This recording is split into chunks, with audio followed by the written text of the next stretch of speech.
या देवी सर्वभूतेषु शक्तिरूपेण संस्थिता नमस्तस्यै नमस्तस्यै नमस्तस्यै नमो नमः।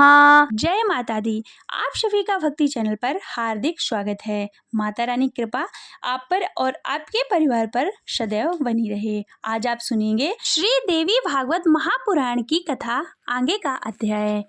इससे पहले की कथा का अभी तक आपने श्रवण नहीं किया तो इसी चैनल पर जाकर आप सुन सकते हैं। वीडियो अच्छा लगे तो लाइक कीजिएगा। चैनल को अभी तक आपने सब्सक्राइब नहीं किया तो चैनल को सब्सक्राइब कीजिएगा। कमेंट सेक्शन में जय माता दी लिखिएगा। आइए कथा को शुरू करते हैं। तीसरे अध्याय में देवी महात्म्य का वर्णन है। देवी द्वारा त्रिदेव को सृष्टादि के कार्यों में नियुक्ति करना, आदि शक्ति का गंगा आदि 5 रूपों में विभक्त होना, ब्रह्मा जी के शरीर से मनु तथा सत्य रूपा का प्रादुर्भाव, दक्ष की कन्याओं से सृष्टि का विस्तार, आदि शक्ति द्वारा भगवान शंकर को भार्या रूप में प्राप्त होने का वर प्रदान करना है। श्री महादेव जी बोले, जो शुद्ध शाश्वत और मूला प्रकृति स्वरूपिणी जगदम्बा है, यही साक्षात परम ब्रह्मा है और वही हमारी देवता भी हैं। जिस प्रकार से ब्रह्मा, ये विष्णु भी और स्वयं महादेव शिव इस जगत की उत्पत्ति, पालन और संहार के कार्य में नियुक्त हैं, उसी प्रकार अनेक ब्रह्मांडों में निवास करने वाले करोड़ों प्राणियों से के सृजन, पालन और संहार का विधान करने वाली वे महेश्वरी ही हैं। निराकार रहते हुए वे महादेवी अपनी लीला से देह धारण करती हैं। उन्हीं के द्वारा इस विश्व का सृजन किया जाता है, पालन किया जाता है और अंत में उन्हीं के द्वारा संहार किया जाता है। उनके द्वारा ही यह जगत मोहग्रस्त होता है। प्राचीन काल में ही पूर्णा भगवती ही अपनी लीला से दक्ष की कन्या के रूप में, हिमवान की पुत्री के रूप में तथा अपने अंश से विष्णु भार्या लक्ष्मी के स्वरूप में, ब्रह्मा की भार्या सावित्री तथा सरस्वती के रूप में प्रकट हुई। नारद जी बोले, देवेश, यदि आप मुझ पर प्रसन्न हैं और मेरे प्रति आपकी उत्तम प्रीति है, तब नाथ महामते मुझे विस्तार पूर्वक यह सब प्रसंग बताइए। जिस प्रकार की वे प्रकृति रूपा पूर्णा भगवती प्राचीन काल में दक्ष कन्या के रूप में अवतरित हुई और जिस प्रकार भगवान शिव ने उन ब्रह्मा रूपिणी को पत्नी के रूप में प्राप्त किया, जिस प्रकार से हिमालय के घर में पुनः पुत्री होकर उत्पन्न हुई और फिर त्रिनेत्र महादेव ने उन्हें पत्नी के रूप में प्राप्त किया और जिस प्रकार उन्होंने 6 मुखों वाले कार्तिकेय तथा गजानन गणेश इन 2 महान बलशाली और पराक्रमी पुत्रों को जन्म दिया। श्री महादेव बोले, पहले यह जगत सूर्य, चंद्रमा, तारों, दिन रात, अग्नि, दिशा, शब्द, स्पर्श आदि से तथा अन्य किसी प्रकार के तेज से रहित था। उस समय श्रुति के द्वारा एकमात्र जिनका प्रतिपादक किया जाता है वह ब्रह्मा रूपिणी वे भगवती विद्यमान थी।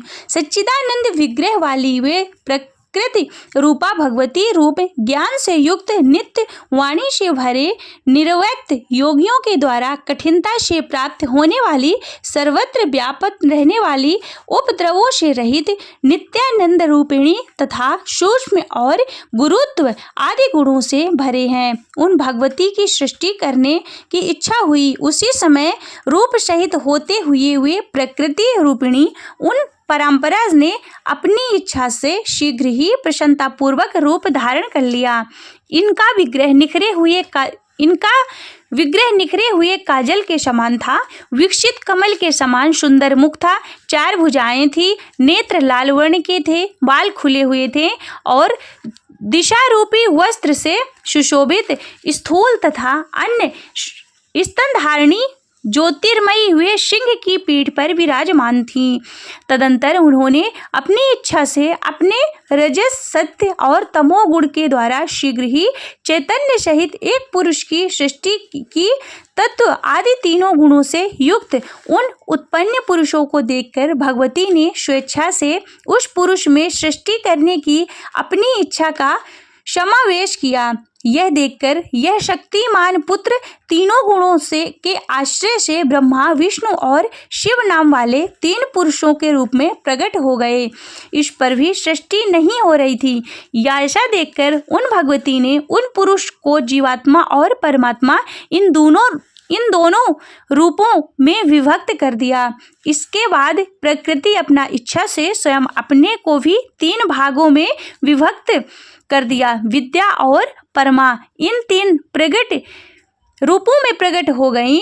प्राणियों को निमोहित करने वाली शक्ति है वही माया है और संसार को संचालित करने वाली तथा प्राणियों में स्पंद आदि का संचार करने वाली जो शक्ति वही परमा कही गई है वही तत्व ज्ञानमयी तथा संसार से मुक्ति दिलाने वाली भी है। माया के वशीभूत जीव जब उस परमा शक्ति की उपेक्षा करने लग गए तब उन्हें मोहात्मिका उस माया का आश्रय ग्रहण करने वाले वे पुरुष भी विषयों के प्रति आसक्त होने लगे। मुनि श्रेष्ठ उस समय वे उस माया के प्रभाव से अत्यंत प्रमत्त हो गए।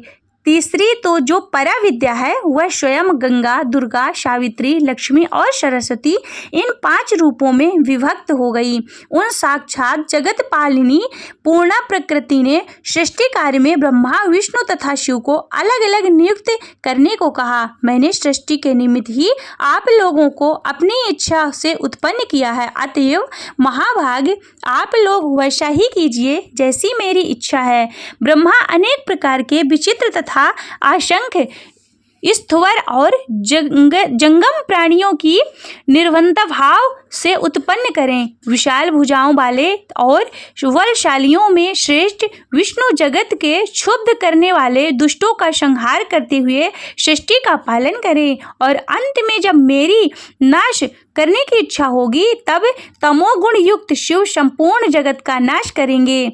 आप तीनों पुरुषों को सृष्टि आदि तीनों कार्यों में एक दूसरे की सहायता भी अवश्य करनी चाहिए। मैं सावित्री आदि 5 श्रेष्ठ देवियों के रूप में विभक्त होकर आप लोगों की पत्नियां बनकर स्वेच्छा पूर्वक विहार करूंगी और सभी प्राणियों में नारी रूप धारण कर शंभु के सहयोग द्वारा स्वेच्छा से सभी प्राणियों को जन्म दूंगी।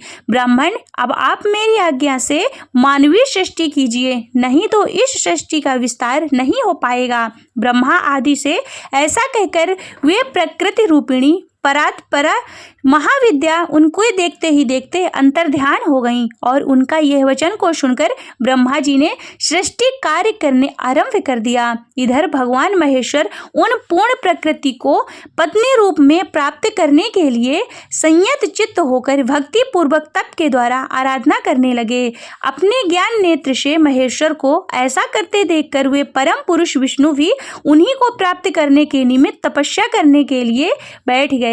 यह सब जानकर भगवान ब्रह्मा जी सृष्टि करना छोड़कर उसी अभिलाषा के साथ तपस्या हेतु निश्चल होकर बैठ गए। इस प्रकार आराधनारत उन तीनों के तप की परीक्षा करने के लिए स्वयं प्रकृति ब्रह्मांड को क्षुब्ध करने वाला भयंकर रूप धारण कर उनके पास आई।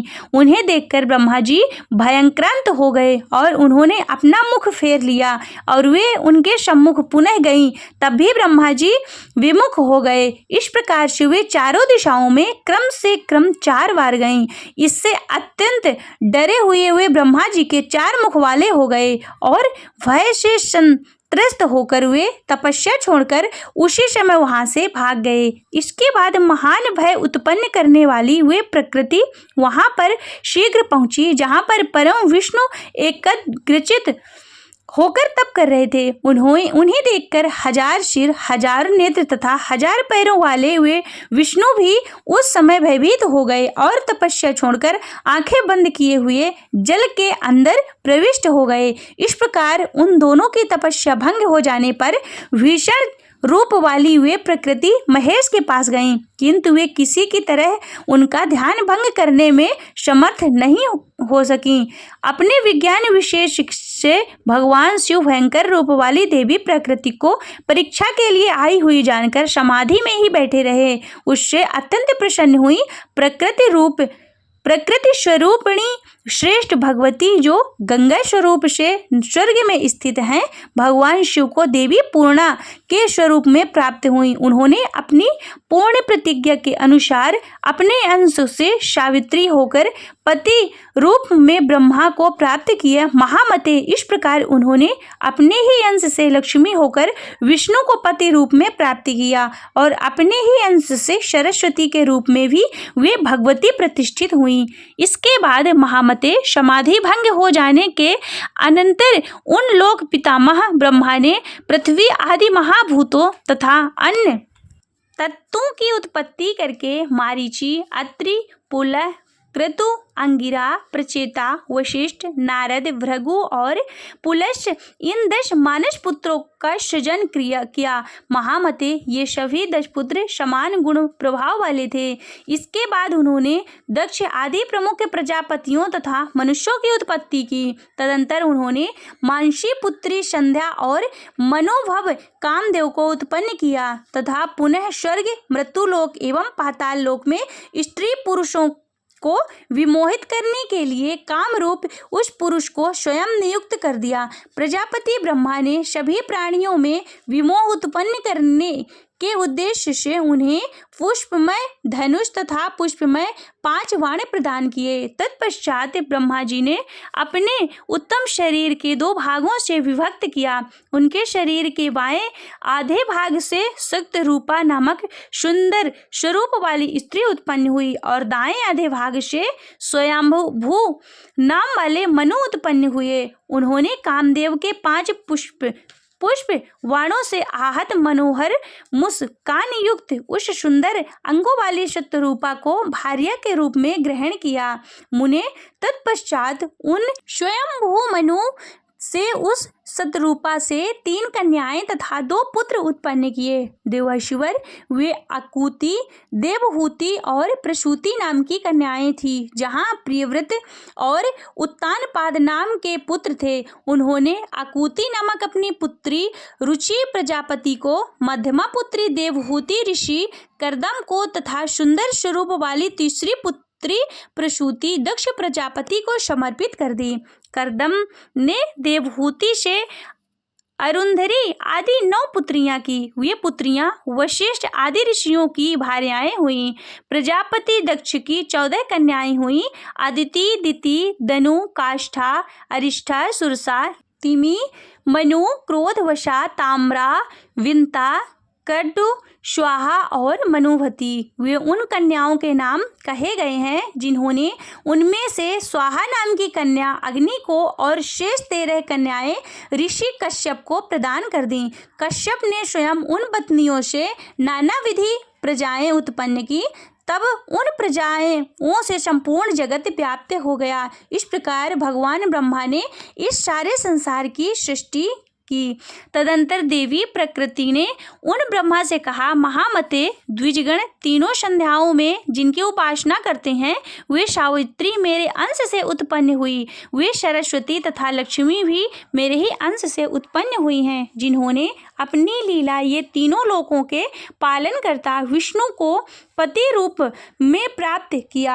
आप दोनों ब्रह्मा तथा विष्णु विषयासक्त होकर देवर्षि वर उन साक्षात प्रकृति को पूर्ण भाव से पत्नी रूप में पाने की अभिलाषा करते हुए ही शिव परम योगी बने रहे। इस प्रकार ही तपस्या में रत उन भगवान शिव की पराप्रकृतिक जगदम्बिका ने प्रसन्न होकर प्रत्यक्ष रूप से कहा। प्रकृति बोली, शंभो, आपका कौन सा अभीष्ट वर है, मुझसे यह मांग लें। आपकी तपस्या पूर्ण उपासना से परम प्रसन्नता प्राप्त मैं वह वर अवश्य दूंगी। शिवजी बोले, जिनसे पूर्व में 5 श्रेष्ठ नारियां प्रकट हुई थी, वे आप विशुद्ध प्रकृति ही हम ब्रह्मा विष्णु तथा महेश्वर को प्राप्त होंगी। उनमें से अपने अंश से सावित्री के रूप में उत्पन्न होकर आप ब्रह्मा जी को प्राप्त हुई और अपने ही अंश से लक्ष्मी एवं सरस्वती होकर